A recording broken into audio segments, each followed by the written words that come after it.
बाळा, नीट ऐक. या वर्षाची अक्षय तृतीया तुझ्या जीवनात साधा दिवस म्हणून येणार नाही, ती कृपेचा दिवस बनून येणार आहे.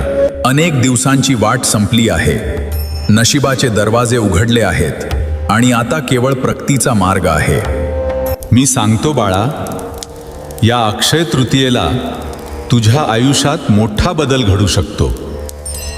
जे अडलेलं आहे ते सुटेल, जे थांबलं आहे ते चालू होईल, जे हरवलं आहे ते पुन्हा मिळेल आणि जे अशक्य वाटत होतं ते शक्य होईल.